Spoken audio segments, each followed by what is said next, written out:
Olá, este é um podcast sobre o filme Profissão de Risco, filme norte-americano do ano de 2001, dirigido por Ted Demme.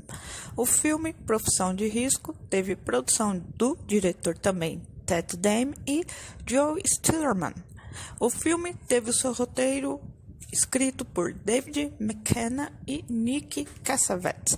O Nick Cassavetes é muito conhecido por ser o diretor do filme Diário de uma Paixão de 2004. O filme Profissão de Risco teve distribuição da New Line Cinema e o seu lançamento se deu no dia 6 de abril de 2001 nos cinemas norte-americanos e chegou aos cinemas brasileiros no dia 20 de julho também de 2001. O filme teve o seu orçamento de 53 milhões de dólares com uma bilheteria de 83 milhões de dólares, ou seja, o filme teve um lucro de 30 milhões de dólares, o que para os grandes estúdios cinematográficos não é uma...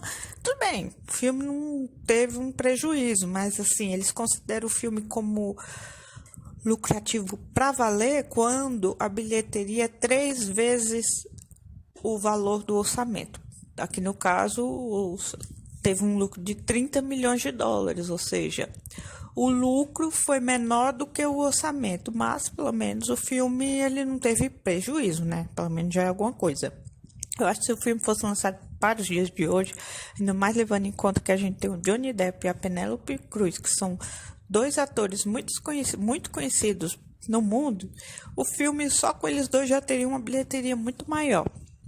Né? E também é uma história do filme, né? Profissão de Risco, que é uma história assim que envolve crime, máfia, tráfico de drogas, enfim, aquela coisa que a gente já viu muito em vários filmes, né? Desde Scarface de 1932 e o cinema gangster, né? Vamos dizer assim, de filmes gangster, teve uma grande revolução com o Poderoso Chefão de 1972, eu já falei sobre esse filme, enfim. E foi se atualizando. Recentemente, em 2019, tivemos o Irlandês, do Martin Scorsese, que segue a mesma pegada do Poderoso Chefão. Mas agora vamos voltar aqui para o filme Profissão de Risco, né? Esse filme, assim, quando eu assisti recentemente, eu senti muitos elementos de 2 filmes do Martin Scorsese. Os Bons Companheiros, de 1990 e Cassino, de 1995. Que são filmes assim que contam histórias diferentes, mas que tem aqueles elementos do universo da máfia muito bem inseridos, né? E eu senti muita influência desses 2 filmes em Profissão de Risco. Inclusive, o protagonista de Os Bons Companheiros, que é o ator Ray Liotta, ele também está no elenco de Profissão de Risco como o pai do protagonista, que o protagonista é o Johnny Depp, né? No caso, né? Tipo, nos Bons Companheiros ele era o grande mafioso que praticava os crimes. Aqui ele já é um homem de bem com a família que vê o seu filho se inserindo no mundo das drogas, da máfia, né? Do tráfico, enfim. No mundo da criminalidade. No outro filme ele era um criminoso, aqui ele já é um pai de família que vê o seu filho seguindo um caminho que ele nunca seguiria, né? Inclusive o personagem do Ray Liotta, né? Que é o pai do George, que é o personagem do John Depp, ele, em nenhum momento você vê ele repreendendo o filho por ter escolhido seguir aquela vida, né?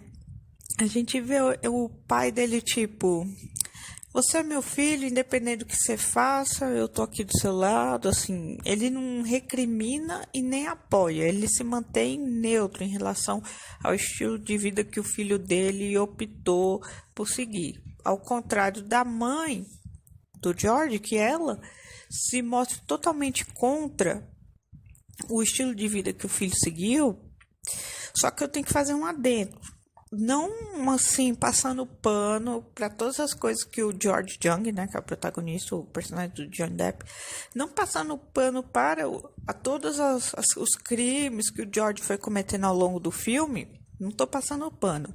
Mas a mãe, ela tem uma boa culpa no que ele se transformou. Ela tem a sua parcela de culpa. Ela tem uma certa influência sobre o tipo de pessoa que ele se tornou. Uma pessoa ambiciosa, desesperada por dinheiro, poder e riqueza. Por quê? Ele, quando criança, isso é mostrado logo no início do filme, ele, quando criança, presenciava várias brigas do pai e da mãe, na verdade, da mãe com o pai dele, a mãe brigando por dinheiro, que eles não tinham nada, que não sei o que, aquela coisa toda, e brigando feio mesmo, quebrando o pau. coisa que tá faltando no Big Brother. Mas enfim, voltando, ele via lá a mãe brigar pra valer com o pai. Até aí, né? Não é uma coisa que uma criança se vê. Tanto é que até o pai fala: não briga comigo na frente do menino. Ela, vai cagar, não sei o que, e fica brigando e não sei o que, aquela coisa toda. E o menino vendo tudo. Depois a mãe foge de casa, aí o pai consegue trazer a mãe de volta. A mãe pede por um abraço do filho. O filho, ele tá lá todo emburrado, não quer abraçar. Aí quando o pai se abraça sua mãe, ele vai lá e abraça o filho. Ele sempre ficou com esse ressentimento em relação à mãe. Nunca teve uma relação muito boa com a mãe por isso, né? E também com essa, por conta da mãe viver brigando com o pai por causa de dinheiro, ele botou na cabeça: eu não quero ser pobre, eu quero ter dinheiro, eu não quero me tornar minha mãe. Eu não quero que a pessoa que eu escolho pra minha vida seja que nem minha mãe. Não quero essa vida. Tipo, ele começou a ficar obcecado por dinheiro por conta que a mãe dele vivia brigando por causa de dinheiro. Aí ele falou: quer saber, quando eu for grande, for adulto, eu vou ter dinheiro. Eu não vou passar por essa situação. Entendeu? Por isso que eu tô dizendo que a mãe dele teve muita influência no que ele se transformou aí. E aí, quando ele se transforma em uma pessoa que ganha dinheiro, tudo bem, desonestamente, ilegalmente ele ganha dinheiro, sim. Mas tá ganhando dinheiro, e aí ela é totalmente contra. Aí a gente já não vê mais ela brigando por questões de dinheiro. A gente já vê uma pessoa preocupada porque o filho virou um criminoso, e porque a princípio você pensa assim: a mãe preocupada com o estilo de vida que o filho levou, virou um criminoso. Se fosse até aí, tudo bem, mas você assistindo o filme mais adentro, a gente descobre que a mãe, ela tá preocupada com o que a vizinhança tá dizendo do filho dela, não pelo filho dela se transformar naquilo, entendeu? Ou seja, a mãe dele é total sem caráter, né? Não tem nem o que se falar. A mulher é um lixo, né? Enfim, e a gente vê ele tendo conquistas, sendo pego pela polícia, depois ele sai da cadeia não sei quantas vezes, enfim. Ele casa, ele tem uma filha, aparentemente ele tá conseguindo se estruturar naquele meio, só que no meio do filme ele acaba descobrindo que ele levou um golpe de um cara que se dizia amigo dele. Ele acaba saindo do esquema de tráfico de drogas, né? Ele acaba ficando só com o dinheiro dele e mais nada. Aí ele decide que vai seguir a vida assim, que não vai mais se envolver com isso. Só que aí acontece outras coisas que acabam levando ele à total falência. No fim das contas, ele perde a esposa, perde o carinho da filha e termina sozinho. O filme é inspirado em um caso real, né? O famoso baseado em fatos reais, né? Que o pessoal tanto teme. E eu sei que pode ter gente aqui escutando: mas você tá soltando um monte de spoiler de uma vez só. Gente, podcast, geralmente a gente pede. Eu já cansei de pedir. Assiste o filme, depois vem aqui, né? Porque os spoilers são inevitáveis. E também é um filme de 2001, né? O filme já tem 21 anos. Tem aquele período que a gente respeita. Tipo, eu não vou chegar aqui e dar spoiler de filme que passou no ano passado. Não vou dar spoiler de Matrix 4 ou de Cruella. Se bem que Matrix 4 muita gente não gostou. Então, o pessoal tá cagando pelos spoilers de Matrix 4. Mas eu ainda pretendo falar da franquia Matrix como um todo, né? Os 4 filmes. Mas vamos com calma. Que ainda tem muito filme para falar. Continuando. Enfim, o filme é de 2001, tem 21 anos, né? Já passou do prazo de, tipo, eu acredito, depois de uns 10 anos do filme, os spoilers estão liberados, né? Se não assistiu, meu filho, sinto muito. Mas enfim, é um filme assim com uma pegada bem máfia, estilo Martin Scorsese. O filme tem a narração em primeira pessoa do George Jung, que é o personagem de Johnny Depp. A narração em primeira pessoa é muito comum nesses filmes de máfia, ó. No filme irlandês do Martin Scorsese, quem narra o filme é o personagem do Robert De Niro. Quem narra o filme no Os Bons Companheiros é o personagem do Ray Liotta. No Cassino, eu não me lembro se o filme é em primeira pessoa. Eu acho que o filme é narrado pelo personagem do Robert De Niro, que é o... Enfim, a maioria desses filmes aí, eles são narrados pelo protagonista, né? E aí tem aqueles cortes, né? Geralmente começa o filme com a cena que vai ser mostrada lá no fim do filme. Você não entende nada da cena inicial. A cena inicial mostra personagem numa determinada situação. Aí depois tem um corte de cena e aí começa o filme pra valer. Aí você pensa: opa, passou uma cena, aí depois já cortou pra essa outra. Qual os nexos daquela cena? Aquela cena a gente vai ver lá perto do fim do filme. Por isso que eu tô dizendo, Profissão de Risco tem muita pegada de Os Bons Companheiros e Cassino, né? Ah, e tem outro filme também que fala sobre drogas e máfia, essas coisas também, de certo modo, né? Que é O Lobo de Wall Street, também do Martin Scorsese, que tem a narração do Leonardo DiCaprio. Esse filme também é sensacional, ainda vou falar dele. Enfim, agora vamos voltar para a profissão de risco, né? Agora vamos ao elenco. No elenco nós temos o Johnny Depp como George Jung, nosso protagonista, né? Ele cresceu vendo a mãe brigar com o pai por conta de dinheiro e decidiu seguir um estilo de vida totalmente diferente do dos pais e decidiu que ia ser rico e é isso. E aí, a forma mais rápida que ele acabou encontrando. Obviamente, a forma mais rápida que ele acabou encontrando para ganhar dinheiro fácil é vendendo droga na praia, né? Começou vendendo droga na praia, até que ele conheceu um rapaz que trabalha no ramo de tráfico. E aí, a partir daí, ele vai conhecendo outras pessoas, vai ganhando mais dinheiro, mais poder, né? Quanto maior o dinheiro que você ganha, maior o poder que você vai conquistando, né? A gente já viu isso em vários filmes, não vou explicar isso. Enfim, e aí ele vai querendo mais e mais, porque é aquela história, né? Quanto mais dinheiro você tem, mais dinheiro você quer. E, enfim, o personagem dele, ele conquista o sucesso até um certo ponto e depois ele só vai caindo e caindo. E aí quando você pensa que o George tá se reerguendo de novo, aí vem mais uma onda e derruba ele. E aí vai assim até o fim do filme, né? No filme nós também temos a Penélope Cruz como a Myrta, que é uma mulher muito bonita, de vestido vermelho, que o personagem de George conhece numa festa de casamento do amigo dele. E aí ele se envolve com ela, né? Logo eles passam a morar junto, né? Passam a ter um relacionamento, se casam, têm uma filha, né? Aparentemente relacionamento muito bem estruturado. Só que quando numa parte do filme ele perde o dinheiro dele, acaba que a Myrta começa a brigar com o George por conta de dinheiro e a filha deles assistindo a briga dos dois, ou seja, tudo que ele queria que não acontecesse acabou acontecendo.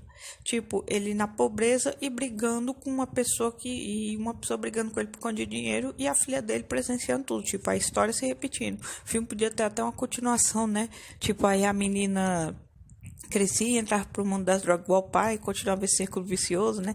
Mas graças a Deus isso não aconteceu, né? Eu acho que é porque é baseado no fato real, mas se não fosse, eu tenho certeza que Hollywood ia dar um jeito de fazer uma continuação com essa menina seguindo o mesmo caminho do pai, né? Ia fazer isso porque esse tipo de história o povo adora, mas primeiro que o filme não teve tanto lucro, assim, não foi um sucesso de bilheteria. Apesar de não ter saído no prejuízo, o filme não fez um sucesso estrondoso de bilheteria. Já começa por aí. E depois também porque, né, não ia fazer sentido. E também porque acabou que no fim das contas era uma história baseada em fato real e a filha verdadeira do George Jung não seguiu o caminho das drogas, então não ia fazer sentido. Continuando no filme, nós também temos o Frank Apotent como Bárbara, né? A Bárbara era uma namorada do George antes dele conhecer a Myrta, né?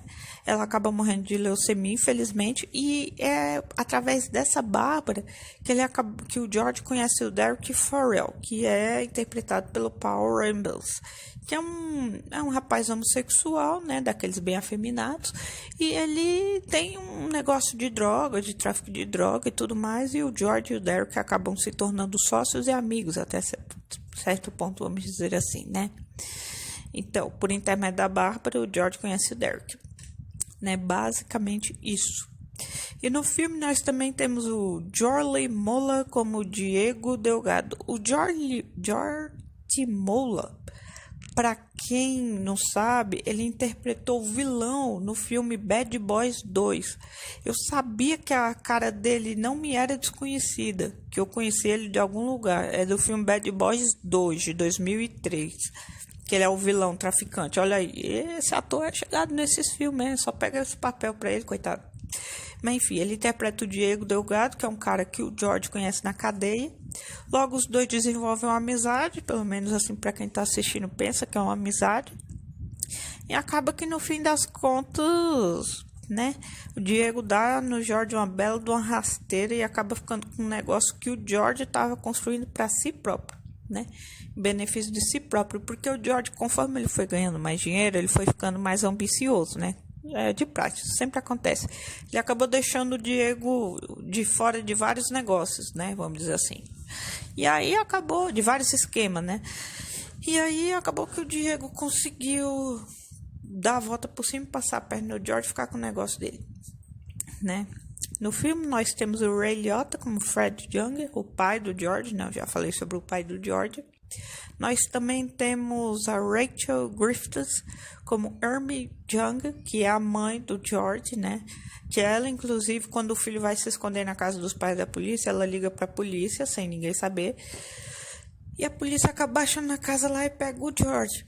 E aí, enquanto o George tá dentro do carro da polícia, ela grita do lado de fora que ela ligou pra polícia, que ela não ia acobertar um traficante, e que a vizinhança toda tá falando mal dela. É aí que a gente percebe que ela tá cagando pro filho, ela não quer ser mal vista na rua, né? É uma escrota, né? O filho se tornou aquilo por culpa dela e ela ainda acha que tem razão. Continuando. No elenco nós também temos o Cliff Curtis como Pablo Escobar, né? Aquele não tem muitas cenas, mas também o pouco que tem também Pablo Escobar, né? O maior traficante da história da humanidade. E foi inclusive interpretado pelo Wagner Moura naquela série Narcos, né? Enfim. No filme nós também temos o Ethan Suplee como o Tuna, que é um amigo meio gordo do George, né? Ele só aparece ali no começo do filme, né? Pelo que eu me lembro, ele aparece ali na primeira fase do George, quando ele tá começando a ganhar poder com as vendas nas drogas, né? Começa vendendo droga em praia. Depois ele começa a vender para pessoas importantes. Até que ele vai ficando rico, importante também, né?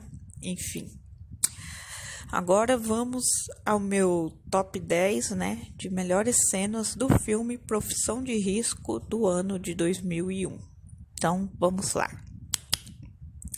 Em 10º lugar, eu fico com a cena em que o George reencontra sua filha Christina saindo da escola, né? Como eu já falei, o George e a Myrta se casam, tem uma filha. A filha cresce bem nas brigas constantes do pai e da mãe, quer dizer, na verdade, da mãe com o pai, né? E aí, até que ele é preso, né? E a Myrta vai até a cadeia pedir o divórcio e leva a filha, né? A filha se mostra muito decepcionada e triste pelo pai e até com raiva do pai estar naquela situação. Tipo, a menina corta relações com o pai ali na cadeia.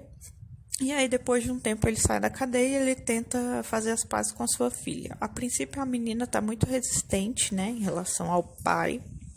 Só que aos poucos ela começa a se aproximar mais do pai, né? Começa a ficar de boa com o pai. Afinal, ela é filha dele, né? Ela tem sentimentos de filha pelo pai. Ainda sente amor pelo pai, apesar do que ele fez, né? E tudo mais, né? Enfim. Em 9º lugar, eu fico achando em que o George conhece Pablo Escobar por intermédio de Diego. Isso é depois que o George e o Diego saíram da cadeia. Os dois o Diego começa a ficar junto com o George nas parcerias de venda de tráfico de droga. Só que aí, conforme o George vai ganhando mais poder, ele decide ter alguns esquemas à parte do Diego para ele ganhar mais dinheiro próprio, para não precisar dividir com o Diego. E o Diego começa a perceber isso, ele quer saber das coisas que o George faz, que ele não sabe, e o George se esquiva, tanto é que numa reunião que ele está tendo com outros traficantes muito poderosos, acaba que o George acaba sendo baleado por acidente por um desses caras, né? E aí o George acaba contando pro Diego quem é o cara que ajudou ele a poder ter os esquemas dele, tudo, né? Venda de droga, enfim, o cara que ajudou ele a começar tudo, né? Porque teve muita coisa que o George não contou pro Diego, e o Diego quer saber tudo o que o George fez até então, né? Enfim, aí esse encontro do Pablo Escobar com o Diego, esse encontro do Pablo Escobar por intermédio do Diego é uma parte muito importante do George, porque a partir daqui ele começa a ficar mais ambicioso ainda, né? E acaba deixando o Diego de fora de alguns esquemas, como eu já falei. Em 8º lugar, eu fico com a cena em que a Hermione e o Fred conhecem a nova mansão de George e Myrta, né? Isso tem uma passagem de tempo do filme que mostra a filha deles nascendo, né? Depois que a menina nasce, passa a menina alguns aniversários em família, com a mãe, pai, os avós, né? Aparentemente tudo feliz, tudo muito bem, né? O George já não tá mais trabalhando em esquema de tráfico de drogas, porque a essa altura ele já foi passado a pena pelo Diego. Enfim, aí você pensa assim, agora ele vai dar uma guinada na vida dele, mas acaba acontecendo outras situações, né? Que é no aniversário do aniversário de 38 anos do George, que a polícia invade a festa de aniversário e prende meio mundo de gente tá lá, incluindo o próprio George e a própria Myrta, né? E levam a menina também. E a cena da menina sendo levada por um policial e o George só olhando é bem tocante, né? Porque se tem uma coisa que fica claro pro George, desde que a menina nasceu até a última cena dele no filme, é que a única coisa que valeu a pena pra ele, a única coisa que ele se importa de verdade, é a menina, é a filha, né? O resto ele tá cagando. Foi a única coisa que valeu a pena pra ele na vida que ele levou até então, né? Enfim. E essa cena dos pais do George conhecendo a nova casa dele também é importante, porque tem uma parte que o George e o pai dele vão ali onde tem vários carros, né? A parte de trás da casa. E o pai deixa bem claro pro George, assim, mostra pro George, tipo, eu sou seu pai, eu tô com você, essa é a vida que você escolheu, eu não vou te condenar, tipo, ele se mostra neutro, ele não tá nem contra, mas também não tá a favor. E o George, eles meio que, assim, estão juntos e é isso, né? A cena até que tocante, né? Vamos dizer assim, né? Se não fosse, seria uma cena até bonita se você não soubesse que por trás daquela mansão e daquele monte de carro tem um monte de droga, né? Por trás. Mas enfim. Em sétimo lugar, eu fico achando que a Myrta vai até a prisão para pedir o divórcio pro George, né? Ela leva a menina para falar com ele. A menina diz pro pai que ele não tem coração, que achava que ele dizia que não dá pra ver sem coração, uma coisa assim. E aí ela sai do gancho do telefone e vai embora e o George arremessa o telefone dele contra o vidro, né? E, enfim, né? Revoltado, porque até a própria filha se voltou contra ele. Tipo, tá todo mundo contra ele, incluindo a própria filha.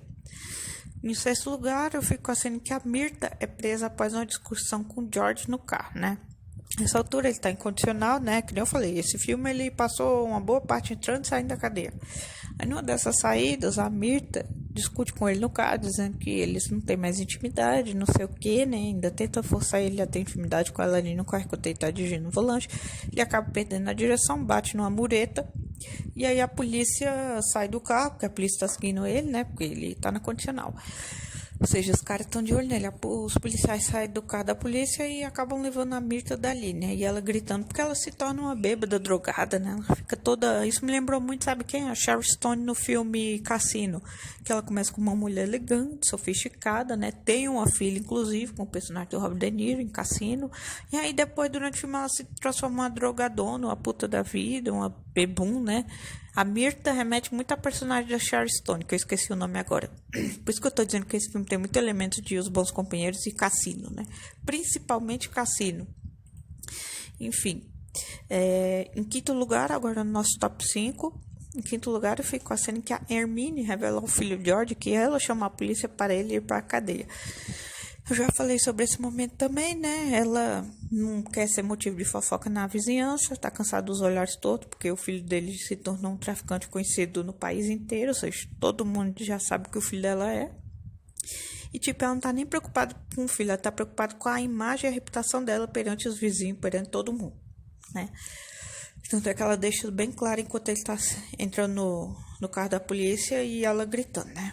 Ela grita isso enquanto ele tá entrando no carro da polícia, ela deixa bem claro que foi ela que denunciou o filho. Enfim, ele só fica chocado, mas não diz nada.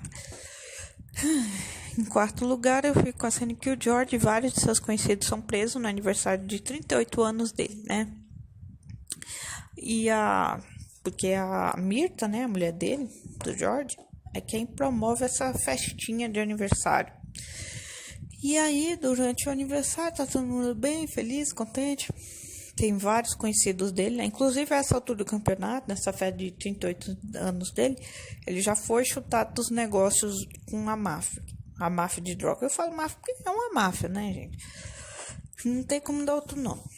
Ele já saiu de todos os esquemas de drogas, né? De tráfico de drogas. Ele tá vivendo a vida comum, como um civil, né? Vamos dizer assim. E aí, tem esse aniversário que a mulher dele promove para comemorar os 38 anos dele. É claro, né? Ela chamou vários conhecidos dele, e vários conhecidos dele são desse meio de tráfico de drogas. E acaba que a polícia invade a festa e prende meio mundo de gente, incluindo ele, a mulher, leva a menina também, né? Eu já falei, mas enfim, né? É um cabaré danado, né? Essa festa de aniversário dele deu ruim. Entrou na sua 38ª primavera com um pé na frente e 2 atrás, né? Enfim, agora vamos ao nosso top 3, né? Terceiro lugar, eu fico com a cena que o George leva um tiro. E depois do tiro, ele acaba revelando pro Diego que quem o ajudou no esquema Califórnia, né? Que é o esquema que ele chama, foi o Derek. Foi aquele cara lá, o homossexual que eu já falei, né? Que graças a ele o George começa a vender droga, começa a ganhar muito dinheiro e tudo mais. Em segundo lugar, eu fico com a cena em que o Diego revela a George que ele, Diego, o traiu e que roubou seu esquema Califórnia, né? O George acaba apontando na cabeça do Diego uma arma, só que essa arma não tem bala dentro, né? Não tá carregada, né? Dá um susto nele.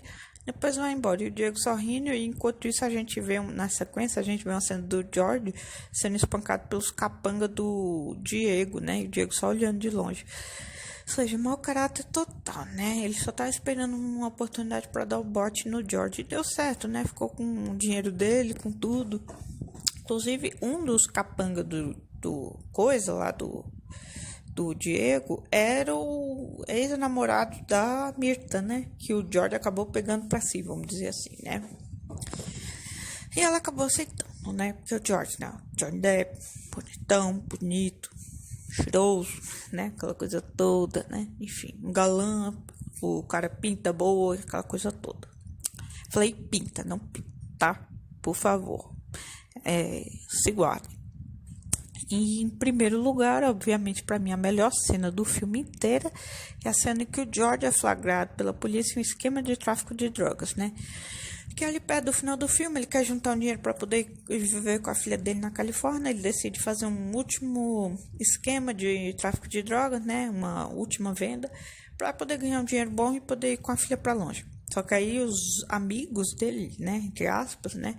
Pessoas conhecidas das antigas dele, ele entra em contato com esse pessoal dizendo que quer um esquema, né? Quer fazer isso pela última vez, só para ganhar dinheiro para poder ir com a filha para longe, uns $200 mil, ele quer uma coisa assim.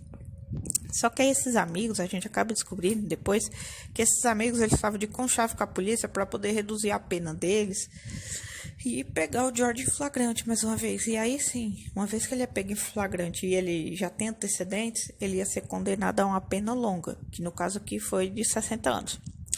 E é isso que acaba acontecendo. Ele acaba sendo flagrado pela polícia ali com a boca na botija, acaba sendo levado preso. E é isso, né, gente? Acaba sendo condenado a 60 anos de prisão. Essa pra mim é a melhor cena. E uma cena bônus, né?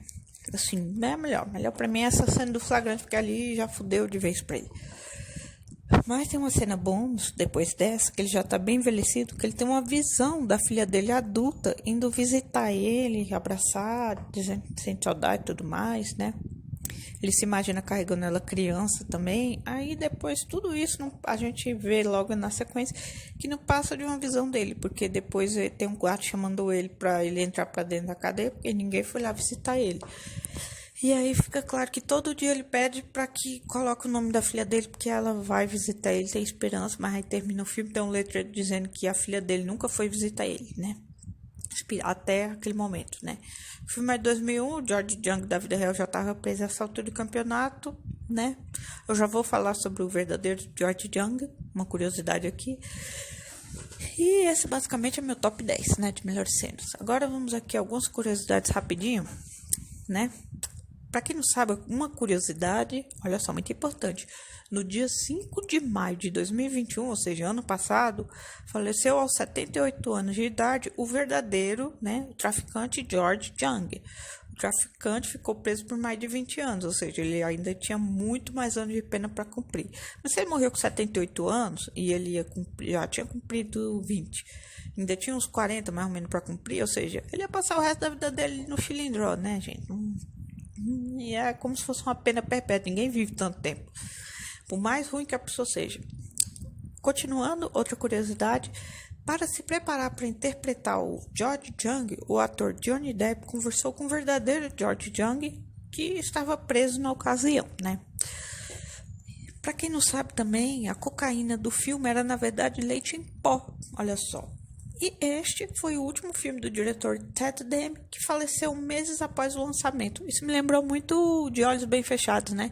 Que o Stanley Kubrick morreu logo após as gravações do filme serem finalizadas. Ele nem chegou a ver a estreia, olha só que triste. Mas enfim, este é meu podcast sobre o filme Profissão de Risco. Filme excelente, nota 9, um filme no mesmo patamar de Os Bons Companheiros e Cassino. Vão lá, assistam, que é muito bom.